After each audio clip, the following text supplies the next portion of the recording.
when you're in that feeling of grief, or if you are in feeling the sadness and all these yucky feelings, is to treat yourself like you had the flu. Yeah. So take things off your plate. Be kind to yourself. Do more self-care. Because just like everything else, it is temporary. He's going to live with us for the rest of his life. His sister, what is that experience going to be like for her growing up? Because she's starting to notice and Sharon wants to interact with him. How do we explain that to her? What if for something happens to us? Is she... Welcome back to Over Dinner. I'm Jarrod. And I'm Dr. Nikki. We're not experts. We're just two people doing the work together and apart. Sharing real and unfiltered conversations about the human experience. And this was a week of experience. Of human experience. Yeah. Yeah. Like, just a lot. It was a lot.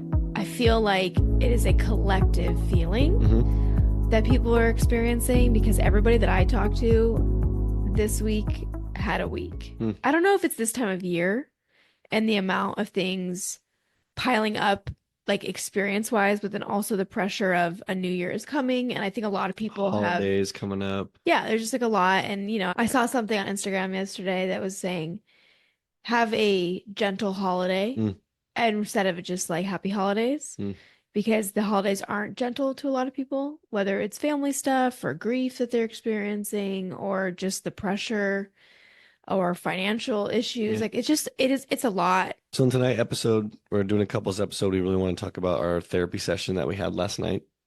Now, this was the first time we really got into the weeds about our experience with our son, Jake, who's autistic. We had talked about this in previous episodes, but some moments had come up for the last few weeks, different realizations for each of us, some grief we experience. And this was the first time we actually wanted to come to the session and actually talk about the dynamic between us, some feelings that had come up recently, how we navigate those as individuals and as couples. So in Jake's development, like with any kid, and I think she helped us realize that in the session, but we have these big moments of growth where we see him growing and learning new skills, right? And all those things.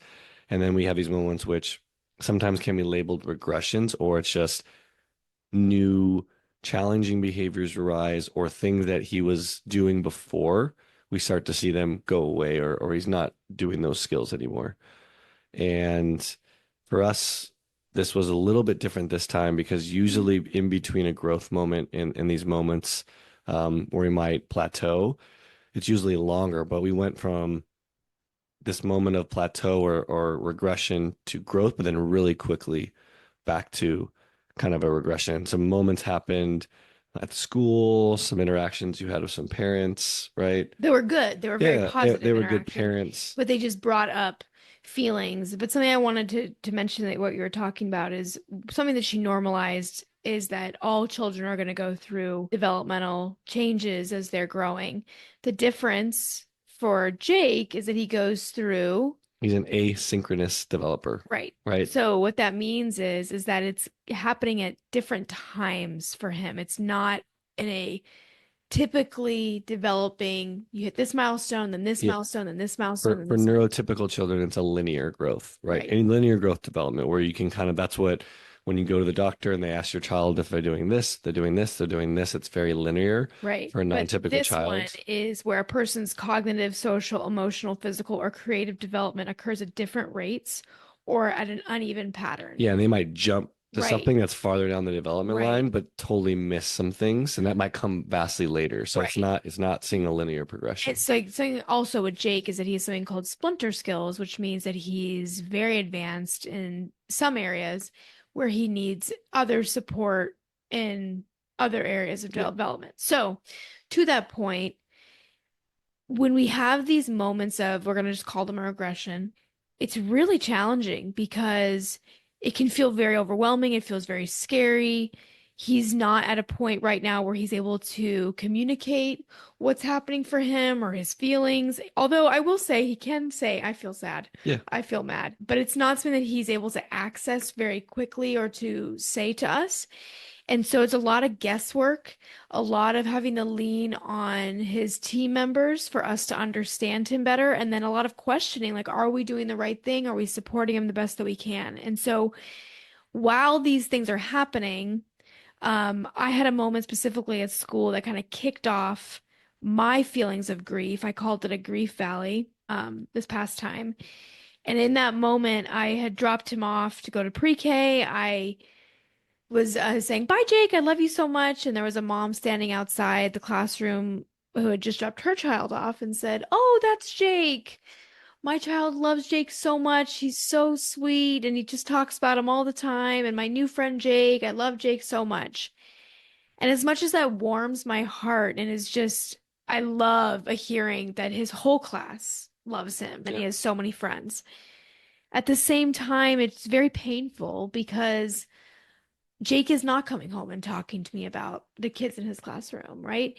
And so I had to respond that, his aide tells me that they're such a great pair and they play really well together. And then I even outed Jake. I'm like, he's autistic. And she responded, very cool. I'm like, maybe I didn't need to say anything. She probably felt a little awkward, Maybe it is cool. but maybe it is cool, whatever. Yeah. But she probably didn't know what to say. Anyways, the point being is that Carrie Carrillo, one of my favorite bloggers, who is an autistic mom and she writes about autism, she calls these tiny paper cuts and that they're really painful, but they're really small. And so they build up over time. And over the week before we had this therapy session, we had multiple paper cuts and they included some skill regression from Jake, like potty training things that he wasn't having any accidents and all of a sudden he's having multiple in a day. Or something that Jake does is he's a Gestalt language processor. So scripting is a part of his language base. He can memorize songs and movies, and he uses those scripts to communicate in different experiences or, whatever. So to Yeah, that point. for instance, tonight I was pretending to sleep in his room. Mhm. And so he starts singing that little bunny sleep because he's Right. relating to Yes. the experience, not saying daddy's sleeping. He sings a song Right. that talks about sleeping. Right. Or says a script. Or says a script. Like Abby, she was on Love on the Spectrum. She talks about being a GLP and that when she was a kid, she went to a horrible, horrible traumatic camp. And even to this day, when she's feeling certain feelings that she had at that camp, she doesn't say I'm sad or anxious. She says I'm at camp. Mm. And so GLPers use those phrases to help them regulate, help and make sense of the world and for them to communicate. So all that to being said, Jake was scripting a lot, and sometimes when he's scripting, we really can't break in. He's like really kind of in his own world. Yeah. So these all things happened. There was some issues between brother and sister and new behavior that had not been present before, which can be somewhat alarming, especially if you don't know what's going on. And then Jarrod was gone for 2 days. And we've shared on a previous episode, like really how challenging it is for me when Jarrod is gone. I think really for the whole family because it creates more balance. He claims that it's hard when I'm gone for him. It And is. he's shaking his head, yes, but I don't think it maybe is the same for, I don't know. Maybe. Well, we also are different. Yeah. You also are neurodiverse. Yeah. Right. So it is more challenging, right? I logically step by step and do things, but it is hard for me as well because we do balance each other out. We balance the kids out, or each bring our own strengths to our relationship, to And parenting. let's be real, it's 2-on-1. Yeah, So it's 2-on-1. Jarrod was gone in the midst of this regression or plateau, whatever we want to call it. And Monday came around and Jake was just really dysregulated. And for Jake, what that looks like is scripting in his own world. It doesn't show up as really maladaptive behavior. It doesn't really show up as aggressive. He's not, none of those. He's not communicating the same way. Like something unique that he really hadn't done is when you were taking him to school, he didn't want to go in. That's never happened. Never happened. So I think it was just like you said, these tiny little consistent paper cuts. And then also, I don't think you mentioned this yet. You went and toured a school for him possibly going to, and you're so excited that this is the right place for him. And then you come back and you're going through this experience with him, and then you question, like, I don't even think he could go to that school. Like, and the question you kept asking yourself is, am I not being real with the reality of our situation? Does Jake higher support needs than I'm actually thinking, or wanting believing, to or believe. wanting to Yeah, believe. and like and the thing is like when we're in the growth or when things are really Yeah. regulated, I believe that, Anything's possible, right? right? But then when we hit these, I kind of start the spiral, and because I'm not able to have that conversation with him, I'm really relying on one myself, but then also these team members that we've built this incredible network of people with different modalities and disciplines that they practice with. And so I start to question, they keep saying he's doing so good or he's growing or he's so smart. And then I question, is their good my good? Yeah. Is their definition of smart my definition of smart? Is it pity? I start to like really go, are they being Yeah. truthful? Right.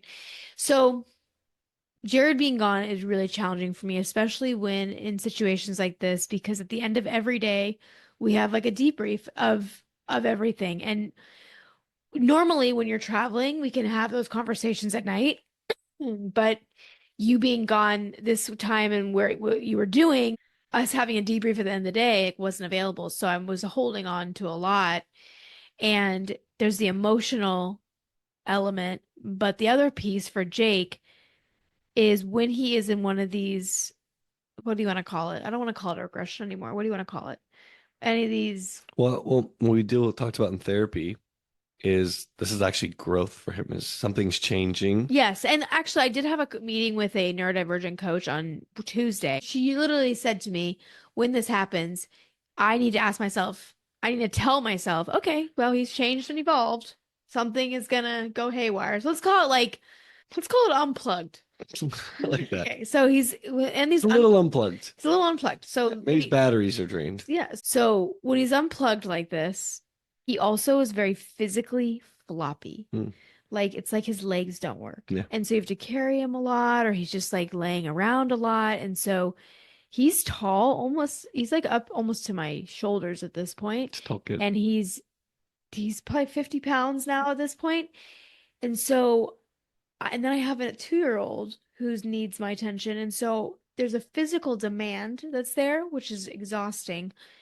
The mental demand of managing the two kids with two highly different needs developmentally to be a 2 and a 4.5 year olds and autistic and neurotypical. And then there's the emotional pain Hmm. that I'm not able to get support with when you're gone. And so it was like a perfect storm for a lot of things. I started to come out of it, like finding a lift Tuesday, but then Jarrod was still gone, so some things also happened. But my real shift happened on Wednesday, and then we went into therapy. We discussed a lot of this stuff.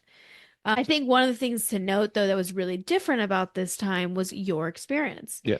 and how you felt, saw, or feeling, and especially not being here. I mean, I was really interested in the fact that you leaned in to it for honestly, I felt like the first time. Yeah, I think the first thing to say is that as he's gotten older and he's getting older, his diagnosis with autism, it's becoming more prevalent. Like seeing the separation between a neurotypical 4.5-year-old and a typical 4.5-year-old when they're two and they're younger, you really can't notice it that much because those kids are floppy and don't have a lot of language. But now you're starting to see it more. And also with our daughter, almost coming up on 2.5 years old, just the vast difference that we can have a full conversation with her. She can tell us things. She can Like tell us. literally today, she Yeah. flipped off the couch. You got home and she told you. Yeah. Like she was like, Daddy, I fell. Yeah. And I was like, And well, that's never something we've no. experienced with Jake. So seeing that difference. So I think for me, what started, which I have thought a little bit, but now it came to me a little more deeply. And as you've heard before, I'm one of those people based off, certain things in my life have pushed away some of the negative emotions I don't like to experience. So when these moments of grief or moments of doubt about the future, what this is going to look like, I typically push those away and put optimism like, it's going to be fine. He's young. He's got so much room to grow. He's growing. We're seeing all that. For some reason, this landed a little bit different. I think been trying to process, but I think this moment, just because it felt like a lot bigger unplug than before. And then seeing you where you were at, I allowed these things to sit with me and experience them. And this is the first time I started to, what does the future look like? Is he going to need us forever? Right? Are we being naive to what his actual needs are and starting to question those things? And those were really new, not new, but they were new where I was allowing them to sit with me and went through that process.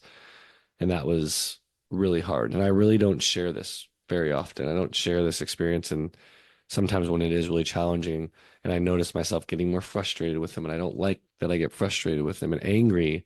It's not his fault, but I find myself getting angry and more angry. Like our therapist asked us, what are you really angry about? I'm angry that, we're in this situation. It's not anger. I know. It it is anger, but she's as she said, there's multiple pieces of anger, which is grief, which is sadness, which is Right. a bunch of these things, but it sometimes can present in your body. Right, right, right. It's presenting as anger. So that's why she ask a little bit deeper, but why are you angry? You're not angry at him, right? You're angry that this is the experience, right? And you start to question what's this all mean, right? What does this mean for us? Why was Jake coming to this world this way, right? In our family. Why is he in our family? Why are we his parents? And you start to think about all these I things, and think, then you worry, but and I you think worry. I think it's interesting because both of us live in the other camp too of like really knowing why this is Yeah, in our family, right? yeah. And I think like, it's these moments no, it's right. challenge It's that. these Yeah, moments that you're like, fuck, should I not be? Like, am I being realistic? yeah, Right? Because I think, I mean, my whole new work is about this, yeah. right? And I'm going, if this didn't happen in my life, I wouldn't be doing all these Yeah, things. but I think these moments when it's really hard, you're like, Yes. fuck, this is so This hard. is, And we have a typical daughter. It's hard. It's hard with her, but she can communicate. We can have a yeah. We conversation. like to say that Jake's easy is Sydney's hard, Yeah. and Sydney's hard is Jake's easy. Yeah, because he's the sweetest, happiest, Yeah. She's happiest kid in the world. But what was interesting is that I was away on a team retreat. And on these retreats, the first night we get together, we kind of opened up with some vulnerability and share and pose some questions. And it was just interesting. The question that we all went around and answered that night is, what's something difficult this year that you've been going through that you haven't shared with anybody? And I was going to say, other answers and stuff like that. But in that moment while I was there, this is what the experience was. And I hadn't really shared. Everyone knew on my team that Jake was autistic, but every time they asked, how are the kids? I was like, oh, I'm doing great. He's in school. He's growing. But I hadn't really shared openly and bonely some of these feelings I was having. And it felt like the right time. And I so really hadn't shared it out loud what'd you before. say? The main themes of it was, you know, as you all know, Jake's autistic, and I just let them know that I really hadn't allowed that to sit with me yet, and what that meant for me of when having my first kid and having a child, that you have these expectations, especially a boy, and what that's going to look like, and that I was in grief over what I thought my life was going to look like, and then also how worried I actually was about his future and about our future and didn't know what that looks like.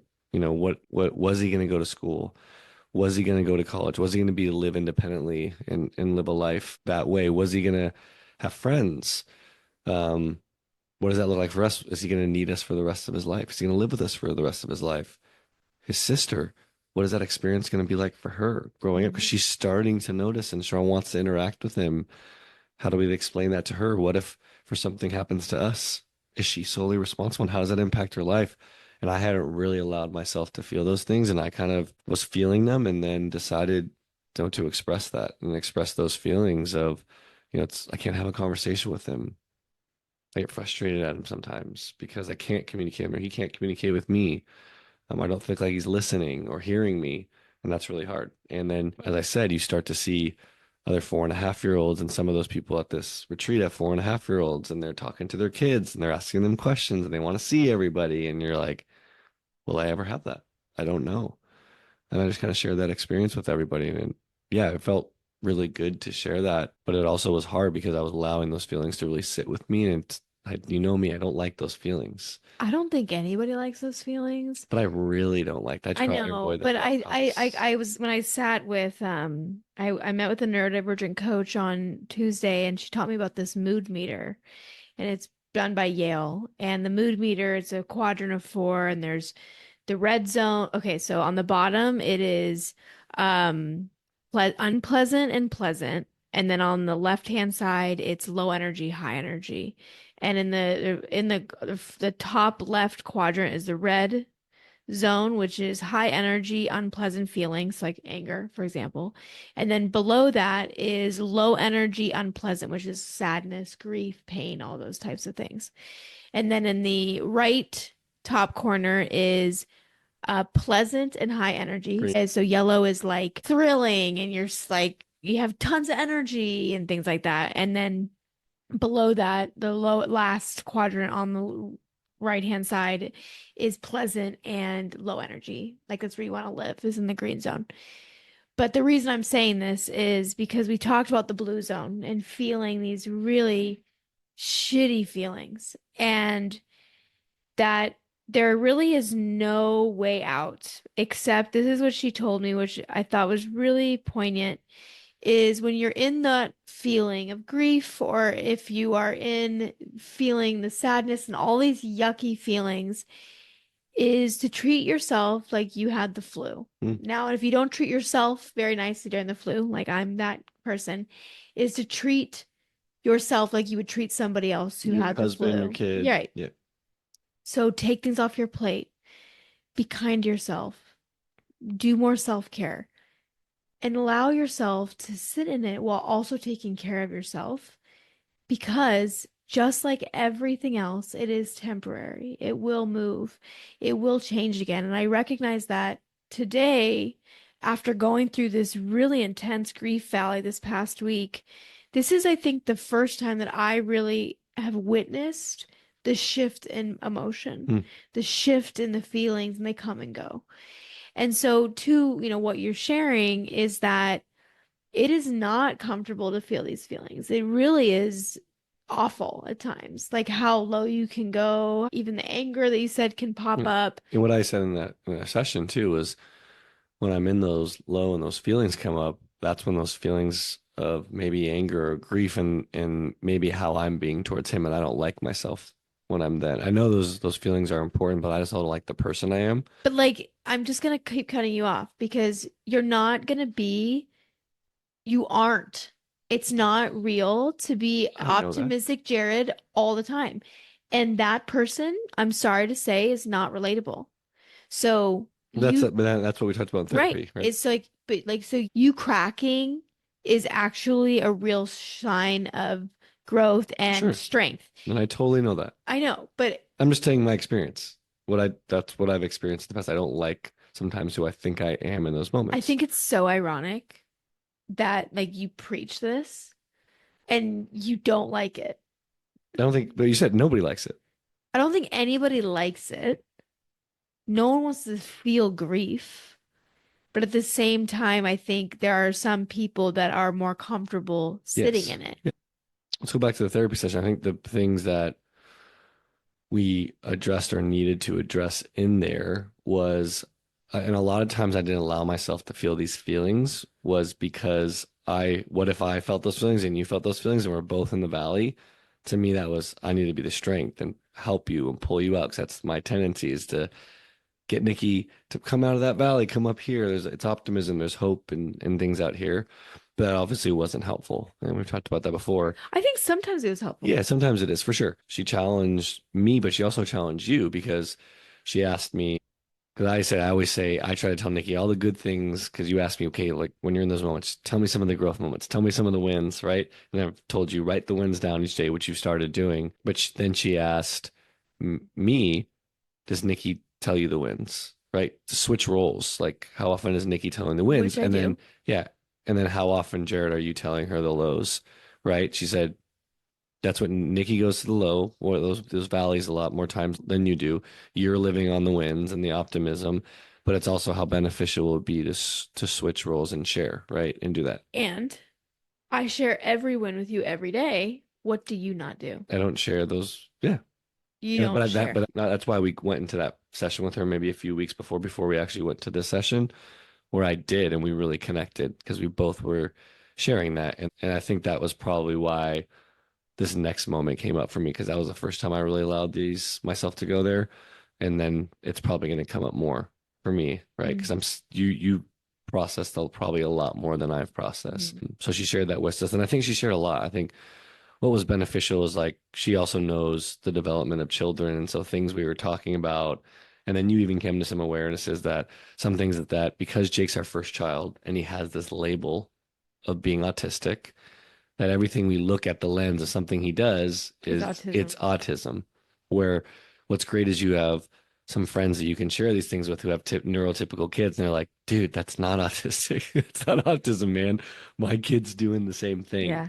And I think the best thing that you did, which is what you always do in a theme from this when you're in these moments, is you went and took action, right? You sat in it, right? But then you didn't, and it spiraled a little bit, but then you're like, hey, I need to make some calls. I want to talk to his aide. I want to talk to his speech therapist. I want to talk to his OT and share what I'm feeling and let them give me perspective. So I love to hear, how that helped you and what you got from those calls. But it was the great part of taking action and not just allowing stuff, but going to speak to some people about it. Yeah.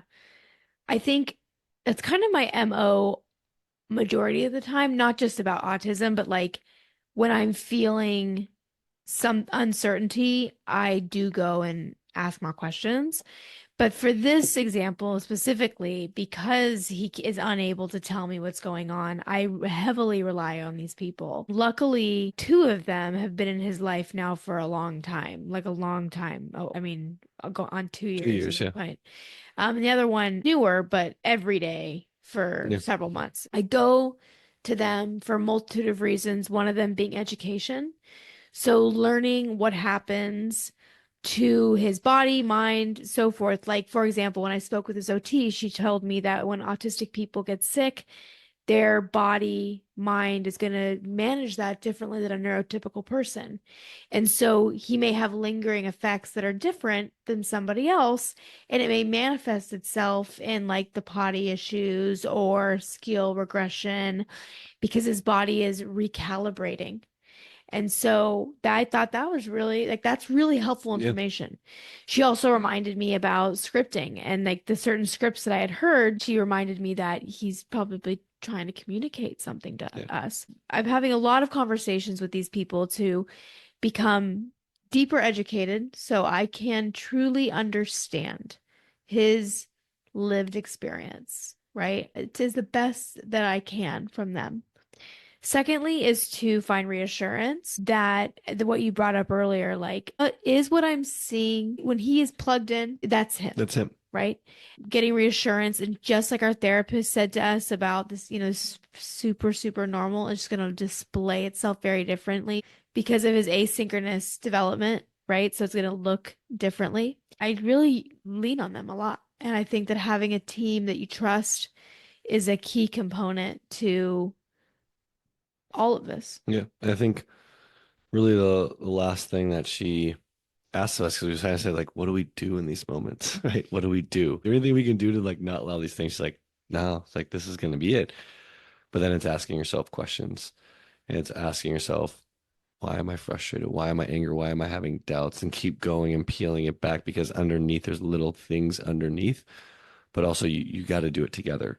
It can't be one of you trying to do it alone, right? Because then you're in your own head and you have your own stories. And I said to her, what's always been helpful for me is try to become the observer, right? Your dad always says, be of it, not in it. When you're in it, you feel consumed by it. It's all there is. The stories you're telling yourself are the truth. But when you can go on the outside and observe, okay, man, that thing showed up for me. Why did it show up for me? What am I really upset about? What am I really angry about? What am I really scared about? Right. And it might not lead you to a beautiful, like she said, sometimes it might lead you to a beautiful understanding. Sometimes it just, you gotta just answer those questions Sit with it. and sit with it and work through it. It is helping and doing with each other. So that's also responsibility I need to do is not push to go to the optimistic side of things. And when you're feeling it or when I'm feeling it, I need to express it with you. But also when you're expressing it with me, I need to help you be the observer and be the observer with you and ask these questions. And I think that was really helpful because, and I said, I don't like this uncertainty. I don't have agency or control. I can't do anything about it. And that doesn't sit well with me. And she's like, yeah, It's just gonna be that way, Jared. I mean, I had with the neurodivergent coach, she said exactly the same thing. Yeah, Like, this is just going to keep happening yeah, and you just have to sit with it, but it will pass. yeah. And I think that's a big thing for just for, those of you that, we're talking about an experience through our son and all those things, but there's always going to be a lot of uncertainty about a lot of things in your life with your kids specifically with, recent events. There's always a lot of uncertainty, and a lot of times we build up stories of what the future is going to look like, and what's the fact? 80 was it 85, 90% of the time that never happens, but it's really not trying to go too far away from it. It's actually being present with it and understanding what's coming up for you and asking questions, because when you start to worry and all those things and start to build these stories, you're going away from the actual experience to the future state, right? And you need to be in the current state and ask those questions. I think that's just a great takeaway. Where I go to the optimistic future and it's going to be great, where you go to, oh my God, this is going to be really bad. It's going to be like this forever, right? It's like, no, she's like, just what's happening now. This is the reality is right now. Be here right now. Ask questions about right now, not about what the future is going to be. And I think that was a really helpful tip, which most of us know, but it's hard to do in practice. But it's stay in it. Whatever those feelings are, don't go away from them. Don't think about what's going to happen next or what's ahead. Don't think about, oh, it's going to be great and just pass it off. But this is what's real right now, and be here right now. Yeah. I wish I could remember it in the moment. Yeah. Maybe we need to post up signs all over our house. Right, Be maybe. here now. And it's so crazy because, like, what I find happens is as he's going through this and I'm going to the worst case scenario, he always has like Yeah, tell him what happened. amazing Tell him what things. happened. Which one? When you went into his room, that it was all this was happening. This was Tuesday night. Oh, After yeah. this is like the Yeah, Jarrod culmination still of wasn't there. everything. Yeah, the accumulation of everything. I was like so deep in it, Yeah, and Nikki had given up. I had given up. And I went upstairs to, he likes to lay on his floor right now instead of his bed. So I went up there. I thought he was sleeping and I was going to move him into his bed. He was still awake, and I bent down to like look at him and like brush his hair back. And he was like, I love you. Good night. It's like he knew he needed to hear And the that. thing is that somebody listening to this, they're like, okay, Jake doesn't say Yeah, that. unless we Like, say it first. unless we say it first. And even if we say it first, he doesn't always say it back. So it's super, super rare to like have that. And it's like he must have known that I really needed to hear that. And it was a really special moment. But beyond that, he had a really stellar week at school. He had like that one moment Yeah, on that Monday morning, and then the rest of the week he like shined. He had a Thanksgiving we performance. killed it. He killed We it. killed it. We were blown away of Yeah. how just well he did. His teachers are just remarking about his language, and he's really growing. Mhm. And so two things can't exist, right? Like that he has all these skills and then also he is autistic. Yeah. But that's the other thing, is that we are coming into a real awareness of is really owning that. I think we've been trying to live in our neurotypical bubble. I'm not neurotypical, but we've been trying to Yeah. live in this like way that actually doesn't fit Us or him. us or him. And taking ownership of that and moving into it, being like, no, we're an autism family, it actually gives you a lot more freedom. And in some ways, I'm assuming it will release some of the grief in a way that you're no longer, maybe not all the way, but you're no longer thinking about what you don't have. We don't have, and other things that come up for us, what it looks like for other people, and are they feeling pity for us? Like this is just who we are, and this is who our family is. But I think embracing it, and like we find ourselves holding him back because of these experiences, these feelings that we have sometimes. But it's us. That's us. It's It's not him. us. And that's the work that we're doing now and we want to do and continue and do in therapy, is that like this is us. I was thinking about this the other day. I was thinking about it because there's a little girl at school that Jake and her are two peas in a pod. Apparently they like hold hands all around the playground and they're hugging all the time, and she's just like his biggest champion and is, I guess, right before the Thanksgiving performance. So gave like a thumbs up to his BCBA, like, I got him. I've got him. Like, she's so sweet. She's so thoughtful. And like and he actually, like, all of his classmates love him. Yeah, So I'm looking forward to this next chapter of us with Jake. I know that these valleys and bubbles of grief will come yeah, back they'll keep coming again. back. But I think having the tools and knowing how we can support each other, how we can support ourselves is really, really important. And then, For me, it's that it's just reminding myself that it's temporary and then he is still yep, growing at the same time. yep. And then as that neurodiverse coach you spoke to, right? She said, you have to do the work on yourself. Yeah. Like that's what's most important, not about him. Yeah, I was like asking her if I should like go do all the biomedical interventions, and Yeah, she's like, the best that you "Hey," can she do. goes, "Hey, everybody could probably benefit with red dye 40 out of their bloodstream, but that's not really going to do much if you're not regulated. So the most important thing that you do is learn how to manage your moods, take care of yourself, be in a really good position, accept him fully, but in order to do that, you have to be there Yeah. for yourself." And I think it's just a great message, just in general for everybody, Yeah. is how do you take care of yourself? I think it's a really important message is not just if for having a neurodiverse children, I think is lead yourself first. You can't give to others what you haven't given to yourself. You haven't given yourself kindness and grace and care and love and all those things. It's really hard to give to others what you haven't experienced for yourself. So for life in general, I think take care of yourself the best that you can because that gives you the ability to care and love and give everything in the right energy you want to give to your friends, your family, your work, and all those things. So I think it's a good way to kind of wrap this episode up. Yeah, I totally agree. I think that's such a good point. And obviously, the theme through most of our episodes and what we are really telling everybody is that it starts with you. And that is also how your partnership continues to stay strong and grow and be what you want it to be if you're taking care of yourself. So we appreciate you listening and being here. If you have questions, if you're wanting to connect with us, any comments about tonight's episode, we would love to hear them. If you're new to the channel, please click the subscribe button. Please leave us a comment or review. It helps us just continue to spread the message of the human experience. We appreciate you guys, and we'll see you next week. See ya. Bye.